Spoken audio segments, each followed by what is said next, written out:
Hey everybody, I wanted to talk a bit today about aspirations, locus of control, and identity. These are all relatively broad concepts, but they're heavily interrelated. Many of us have particular educational, occupational, and social aspirations. Many of you mentioned graduating this fall in your course introductions. A lot of you also discussed some of your plans after leaving UTD. For instance, many of you are interested in earning a master's degree or a PhD after completing the undergraduate degree. Although we can envision this as a possibility, sometimes brackets or real-world impediments to reaching such a goal can stand in our way.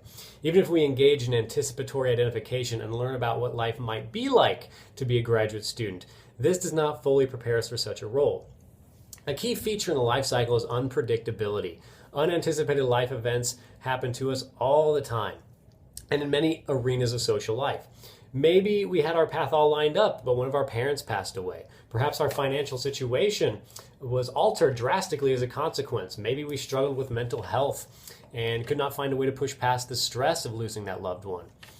This is where the idea of locus of control really comes into play. This idea is all about the degree to which we feel like we can influence the outcomes in our lives. Low-income individuals, for example, often feel like fate and external forces have a larger bearing in their lives and push things against their own will. They would be less likely to have higher educational, occupational aspirations because they have the perception sometimes that, well, everything's working against me and how am I ever going to be able to succeed?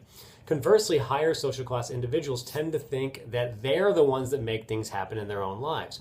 If I want to get that job, I'm going to get it no matter what obstacles are in my way. Simply put, try not to worry about the things over which you have no control. This only deepens our frustration. The overarching theme here is that our identities are comprised of a constellation of factors that are related to our aspirations and our ability to achieve them. As mentioned in the textbook, we don't want to meet that feared self. This is a social position or status that we deem negative and try to avoid at all costs. Maybe we don't want to end up in that same occupation as our parents because they've told us how difficult it is to maintain and deal with the stress associated with those jobs. Unfortunately, our feared self is more likely to be a reality if we feel like we're at the mercy of external stimulus. Maintaining positive mental health is very important in this capacity. When our anticipated life doesn't match up with reality, this can be very depressing.